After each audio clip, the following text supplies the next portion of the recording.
All right. Well, we're going to get going because we're just going to get going here. So happy Monday. Happy week 4 of quarter 2. We're making it. We're doing it. For us, well, first of all, I hope you all had a good weekend. I hope you all got a little bit of rest, a little bit of outside time. It's been nice out. Maybe you got to catch up with some people or something. And like I said, I hope you had a good weekend. We are moving full speed ahead toward winter break still, and then we're almost halfway through the quarter. Next week's halfway, so we are moving and we're doing it. Our plan for this week is that we have a test, and so what I want to do today is go through just sort of an overview of all the things that we've done, just to kind of get those back in your brain, give you some ideas of ways to do sort of study a little bit to do well on the test, and then get you on your way. So for us on test weeks, you have your review and your tests. You don't have an extra lab. You don't have new things that we're learning. It's all about getting the review done, which will hopefully be preparing you for the test, and then taking the test. So that's the plan for this week. Today I'm going to go through and go kind of just overview of all the stuff we've done. And then my hope is that by Thursday you will have had an opportunity to do the review. And then on Thursday I can take any questions that you have on that, walk through any other pieces that might be confusing or have different things you need to figure out with, and then my hope is then sometime Thursday afternoon or Thursday evening that you can take the test. And so like I said, the hope is that with this, we'll go through this, it'll give you a good start to be able to work through the review this week by the time you come to class on Thursday. So then when you come to class, you can ask questions, and then sometime Thursday afternoon or evening you can take that test. So what this looks like for us is our test is on forces and momentum. And so I'm going to walk through the equations that we've done, the concepts, look at some of the different pieces that we've worked on, and then hopefully get you going in the right direction, getting things ready for this. So I'm going to start with force things. We started with forces, and with forces we had 3 things. Oh, let me share my screen. We'll do this, allow, do this so you can actually see. There we go. Go with that part later. So forces, we did a few different things in the way of forces. First of all, we looked at how we can add and subtract forces, and so we said, well, they're in the same way. They're going, if you have 2 forces that are going in the same direction, you would add them. If they're going in opposite directions, you would subtract. If they're at a right angle, you can use the Pythagorean theorem, so a squared plus b squared equals c squared, and then you could also use the parallelogram rule. And parallelogram rule.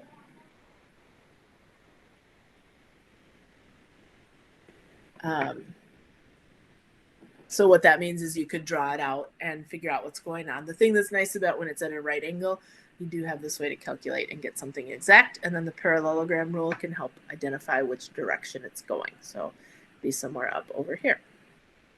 And then if it's not at a right angle, and it's not directly with each other and not directly against, you have something like this, and this is where you would only use the parallelogram rule.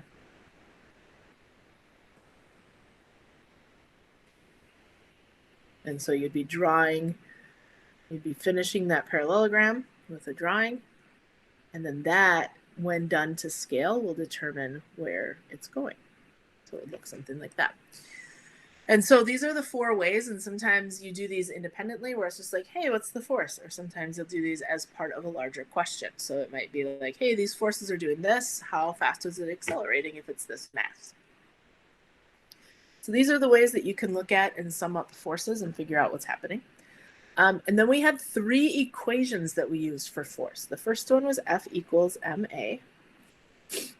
The second one, and this was just for forces that were in a line. So just a single push of some sort. You're pushing it, you're making it go faster or slower.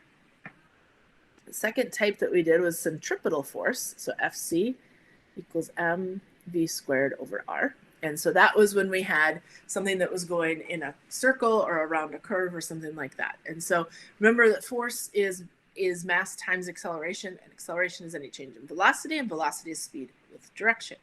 And so here your speed is changing, here your direction is changing. And when we're looking at centripetal acceleration is just v squared over r. And so that is the acceleration, and it's put in like that. So something getting faster, something changing direction. And then we had a third type, and this was gravitational force between two objects. We had m1, m2 over d squared. And so when you have two objects, usually you can calculate this on just about anything. However, the point where it will be something that is measurable and something that can be experienced is when we're dealing with really large masses like stars and planets and moons and stuff like that. And in this situation, we're looking at the gravitational force between those two objects. And g is a constant. It's equal to 6.67 times 10 to the negative 11th. It's a really small number. And the units for that are newtons times meters squared per kilogram squared. Now the number is what you'll need. You'll need this in your calculation. Newtons just gets us newtons over here because force is measured in newtons. Meters squared cancels it out from there. Kilograms squared cancels it out from there. So it just gives you newtons there. So you'll never have to do anything with this number, this unit. You'll just need to do the number as you type in and you do your calculations. And so these are the main pieces that we're looking at for forces. One thing to keep in mind is that 1 Newton is equal to 1 kilogram times meters per second squared. This will be on the quiz. I can guarantee there will be a question that asks you for this. So since you're here today, make sure that you pay attention to that. And we'll be doing some different things with each of these equations. I'll always identify in the quiz what you're looking at. So if you're looking at force, if you're looking at centripetal force, force of gravity, etc. So if you want to screenshot that, go ahead. It's sort of our kind of starting off of the things with forces. Screenshot that, and then I'm going to erase it. Also, any questions on this?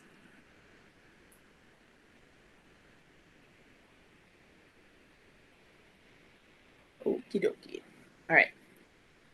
So I'm going to erase this part. And then what I want to do is take a little bit of time on those three equations. And one of the things that happens is a lot of times it is asked about the relationship between if one thing changes, what happens to the other thing. And so I'm going to do that with each of these equations, and hopefully you'll continue to see some trends in this. These relationship type questions hold true whether you're in physics or chemistry or biology, and they sort of give the big picture of what's happening and how different variables relate to one another. And so the first one I want to look at is just F equals ma. And so that's the equation. And if we say if mass is times 3, if we go 3 times the mass, then we would say F, let's get that, equals 3m times a. And so we could pull the 3 out front, and we could say 3 times ma. Only difference between here and here is the 3. So the difference between here and here is what happens to the force. So we would say, so the force would also be times 3. If, let's say the A is times 5. Well, we would say F equals m times 5a. And we could pull the 5 out front, because remember when you're multiplying, it's multiplying all of them. It doesn't matter the order. So we could say 5 times ma. The only difference between here and here is the 5. So that's what's happening to the force. F equals times 5. What if both of them happened in the same side at the same time? So if I said A was times 5 and m was times 3. Well, we would say F equals 3m times 5a. And we would pull both the 3 out front and the 5 out front, and they're being multiplied. So we would say 15 times ma. So if a is times 5 and m is times 3, then our force would be times 15, because both of them would occur with that. So depending in a situation like this, whatever happens to one of these also happens to the force. If something happens to both of them, both of those pieces multiply to get what's happening to the force. And so if you want to take a screenshot of that, please do that.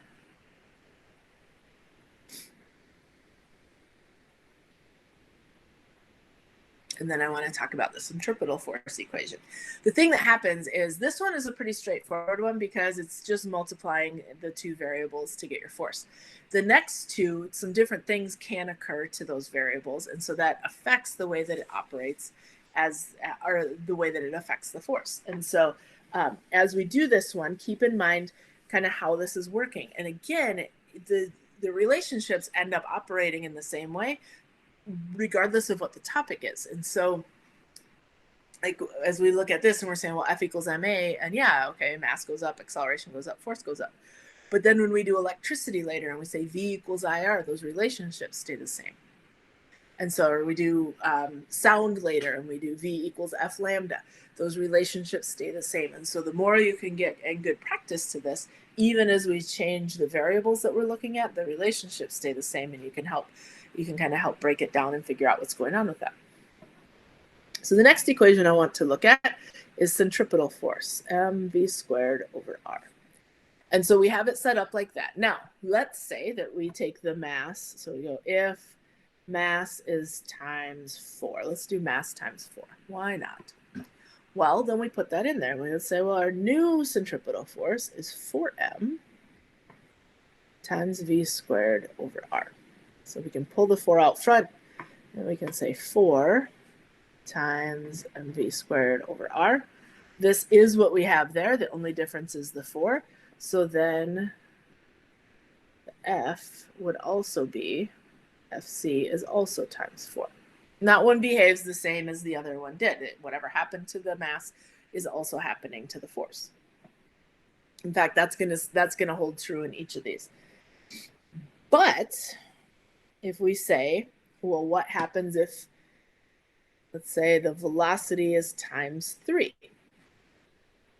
Well, then we would say, well, centripetal force equals m, and we'd say 3v squared over r. When you have the 3v and that whole thing is squared, it squares the 3 and it squares the v. So what this would give us is m times 9v squared over r. And I can pull that 9 out front. So I'd have 9 times mv squared over r. Well, between this and this, the only difference is the 9. So that's what's happening to the force. So I'd say then my centripetal force is times 9. So just because I had times 3 here doesn't mean it's times 3 here. Yep, up here it is because there's nothing else happening to the m. But here, the value for your velocity is squared. So you have to square what's happening. And that's where we get the 9 there. We can also see this. I don't know, let's go, if radius is times 5, why not? Well, same idea. We say centripetal force equals mv squared, this time over 5r.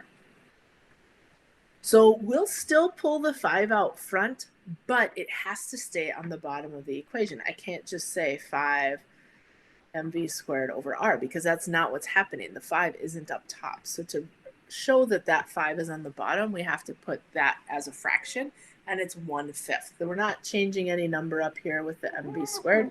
So we can just say 1/5 mv squared over r. Whatever happens out front is what happens to the force. So we'd say FC is times 1/5. So depending on how these different variables relate and what changes will depend on how that force is affected in those. So I'm going to let you screenshot that. If you have any questions, that would be a good time to ask those while you're taking the screenshots.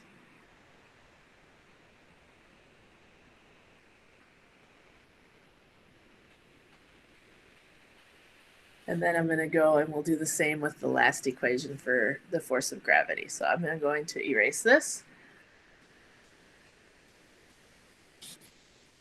We'll do the last equation. There will be some questions on the test like this, but then also keep in mind that these relationships hold true regardless of the way that it's set up and the topic of it. And so just keep that in mind that those continue to go. If you take the ACT, a lot of times they'll have something that's similar on that. So just something to keep in mind and something to be thoughtful of. So here's our equation for the force of gravity. G is a constant, so it's going to stay the same. We're not going to go like times 2G or 3G or anything like that. What can change is your masses and your distances. Sorry, I forgot to square that. So let's say if one of the masses is times 3. Let's just do that. Well, the mass is still going to, anytime your mass changes, that's the same way that the force changes. And so let's just see how that works in this situation. We've got F of G equals G, and we're going to say 3m1 times m2 over d squared. And so we can take and pull that 3 all the way out front. Whatever happens here, we'll pull out front. So we'll have 3 times G m1 m2 over d squared. So this and this are the same. The only thing that's different is the 3, and that's what's happening to the force as well. So then the force of gravity is also times 3. Remember, if it happens to the mass, it will also happen to the force in the exact same way. But what happens in this situation, we have 2 masses. So what happens if they both have a change? So let's say that if m1 is times 3 and m2 is times 4. Let's just say both of those things happen. And we can we'll put both of them in. We'll say force of gravity equals G. We'll say 3m1 times 4m2 over d squared. Now we'll take and pull out the 3 and the 4, and those two numbers are multiplied. So if we take 3 times 4, that gives us 12 on the outside. G m1 m2 over d squared. So because we take out this 3, because we take out this 4, these two numbers are multiplied, and so we'll multiply those to get our 12. And whatever we pull out is what's happening to the force. So then centripetal force equals times 12 what it originally was. So as those masses change, so happens with the force. The other situation that's a little bit different here is if our distance changes. The distance is on the bottom part of the fraction and it's squared. And so if distance is, I don't know, let's go times 5. If the distance is times 5, we have the force of gravity equals G m1 m2 over 5d, and that whole thing is squared. And so here we're going to need to square the 5 and the d. So that gives us G m1 m2 over 25d squared. And whatever happens in here, we can pull it out front. And so we'll pull the 25 out front. It still needs to stay on the bottom. So we have 1/25, and then we can say G m1 m2 over d squared. The only difference is this 1/25. Because that's the only difference, that's what's happening to the force. So the force of gravity is, force of gravity up here too, is also, it's times 1/25. See here. So depending on your equation will depend on how that works and how the variables go. Take a screenshot of that if you'd like. If you have any questions, let me know.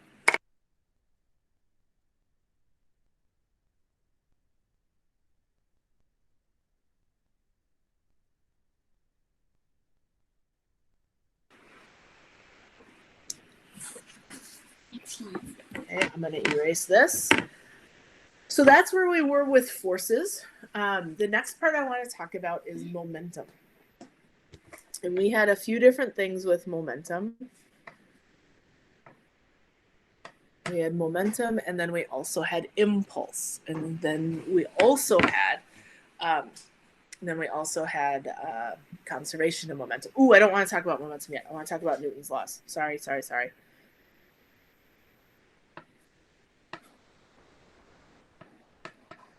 Newton's laws of motion.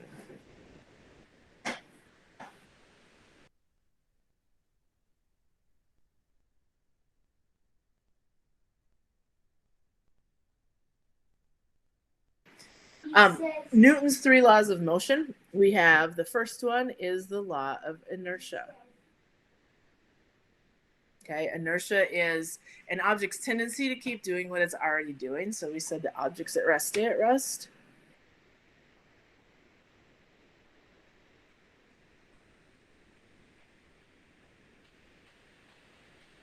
We said objects in motion stay in motion.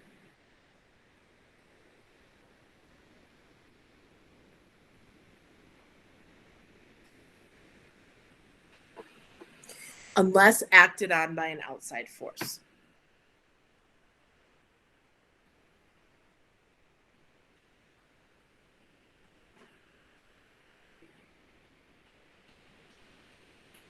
Okay, so we know this, that if something's going, it's not just magically going to stop. If something is stopped, it's not magically going to get going. If I'm just sitting here hanging out and all of a sudden my markers start levitating, it's going to be like, whoa, something weird's going on over there. So we have, did you guys ever have like a Elf on the Shelf? I think that might have come out after you guys were young. But it's this little elf that goes up to the North Pole every night and tells Santa how things are going to make sure that Santa has a read on what's happening in everybody's house. And then he comes back and he goes to a different spot. And you cannot touch your elf. Our elf, his name is Jojo. And Jojo has not been obeying the laws of inertia. And just every now and then falls off of his current spot. So he fell off today. Yep, he fell off the shelf today. So I don't know what's going on with Jojo, but Jojo's not following inertia laws. But objects at rest stay at rest, objects in motion stay in motion unless acted on by an outside force. So if you have an outside force of some sort, something can move. It's either going to get faster or slower depending on if that force is in the direction of the motion or against it. The second law is an equation. It's just F equals ma. And so when we're talking about this, we're talking about the net force here. And so if you have multiple forces, you would have to break those up into that singular force of that's happening. And then from that force, it would indicate that mass times acceleration. And so if you have more mass, you need more force. If you have more acceleration, you need more force. And so that general relationship there.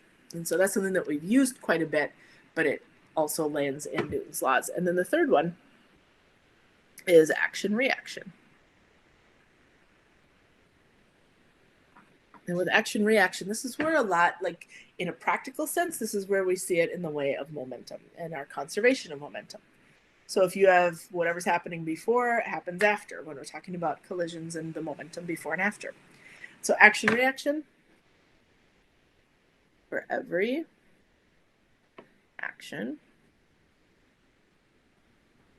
there is an equal and opposite reaction.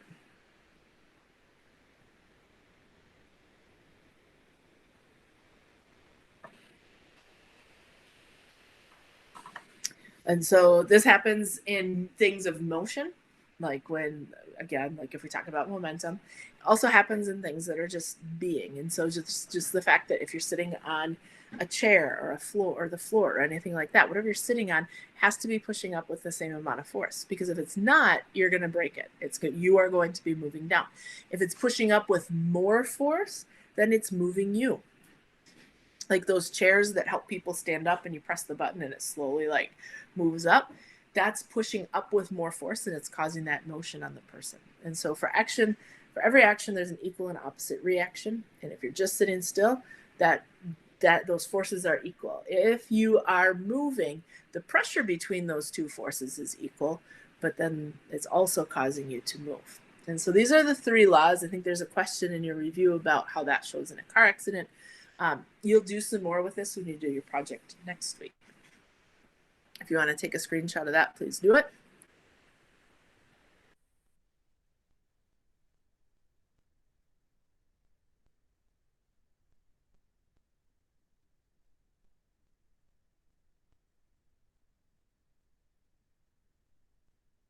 All right, next one. I want to talk about momentum. Any other questions about Newton's laws?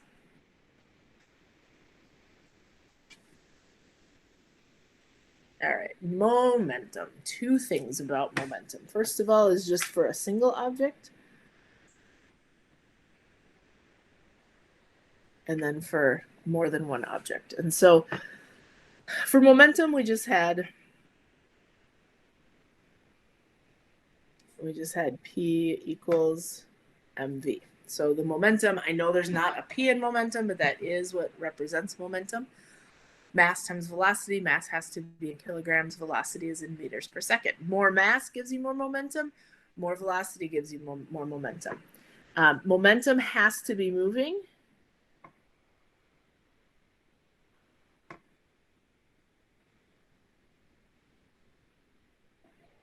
Momentum has to be moving.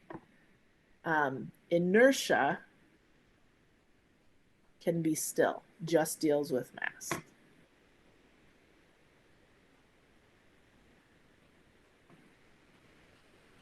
So inertia only deals with the mass. And so momentum has to be moving. If you're not moving, you cannot have momentum. However, as long as something has mass, it has inertia. And so if you have a giant rock, it can have a ton of inertia, but it's staying still, so it wouldn't have any momentum. Impulse is a change in momentum.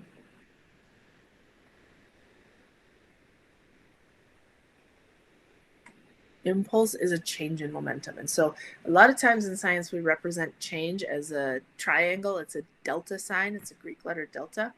So change in momentum is equal to our force times our time. So if you have more force, you can change that momentum in less time. If you have a little force, you'll need more time to change that momentum. It's like stopping a car quickly or slowly. And so when we're dealing with this, the more practical application that we have for our equation is MVF minus MVI equals force times time. So MVF minus MVI equals FT.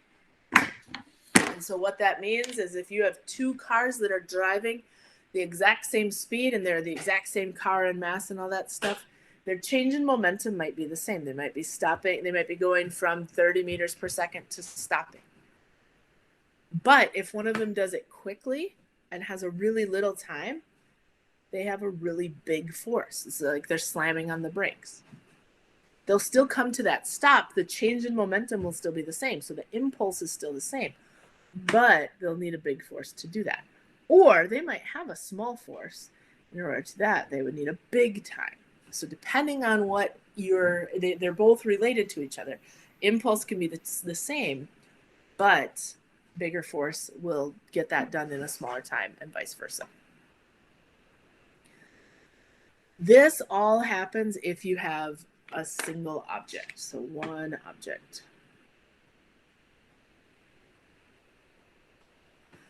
If you have two objects and we're talking about conservation of momentum.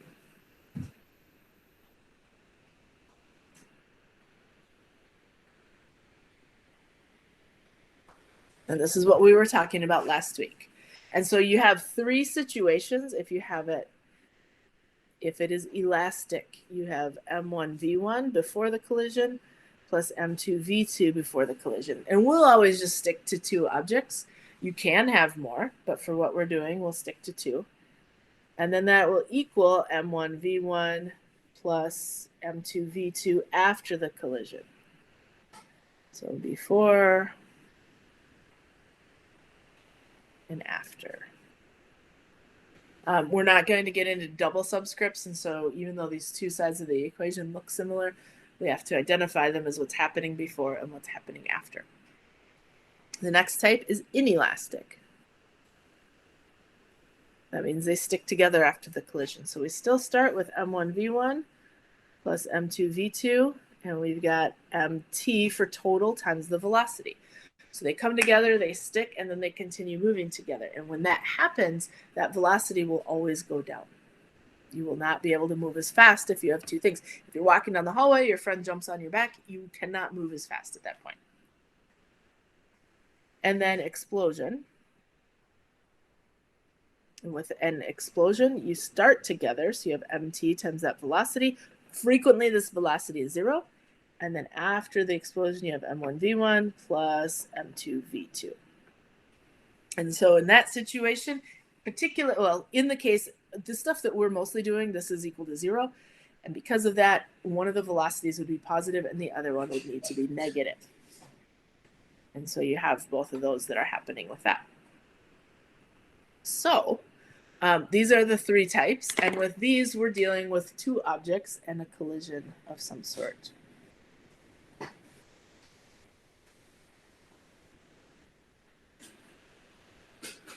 So when you're dealing with that, that's what you have there. So I'll slide this here if you want to screenshot that. I'll leave it there for a moment, and then I'll slide it up.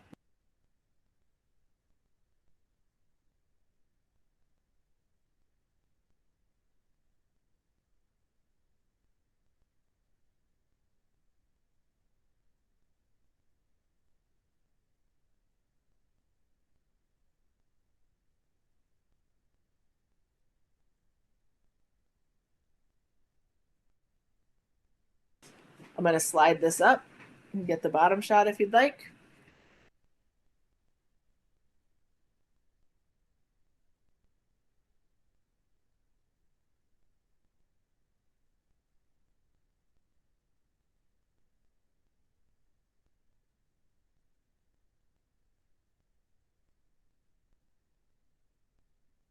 All right.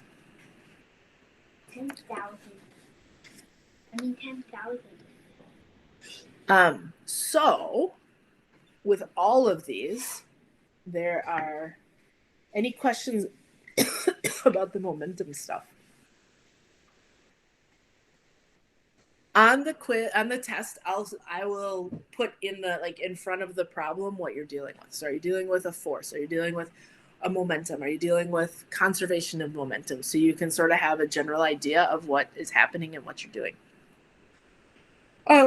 Excuse me. For this, what you're going to be doing now is, first of all, do your review. Second of all, any makeup work. And third, I'll put together, I haven't stuck it in there yet, but I'll put in different, a section with a folder with the videos and with the section summaries for each of them. So you can take a look and see if there's anything that you need to look at as an overview. So they'll all be in there. I'll get those in there later today.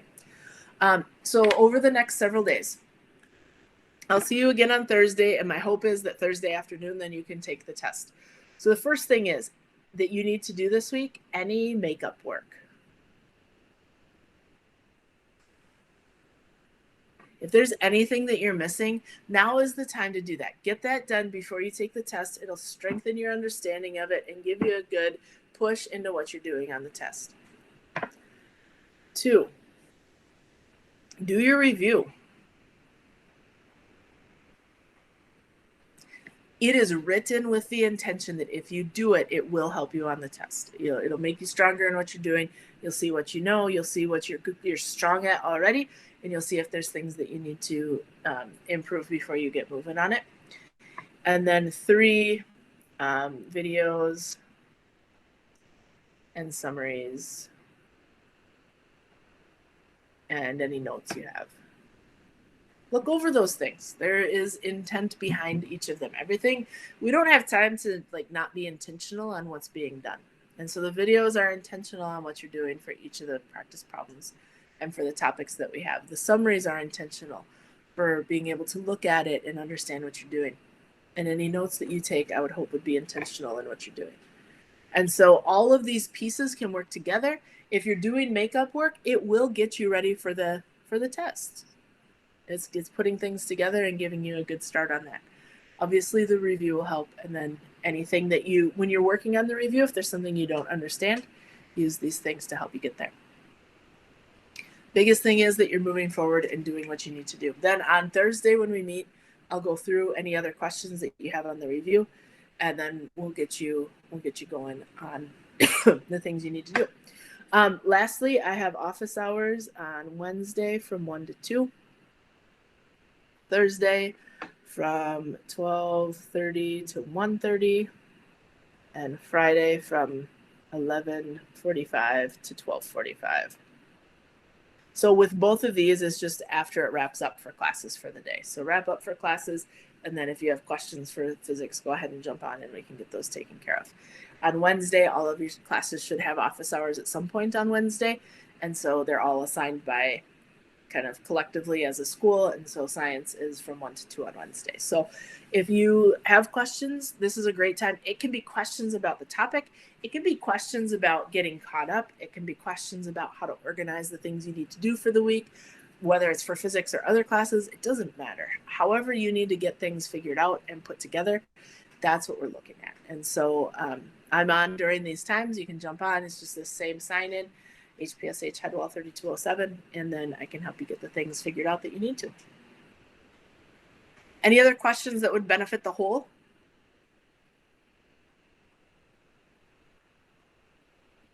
All right, with that then, I will send you on your way. Have an awesome week. If you have questions, I'll stay on for a few minutes. Other than that, I will see you on Thursday.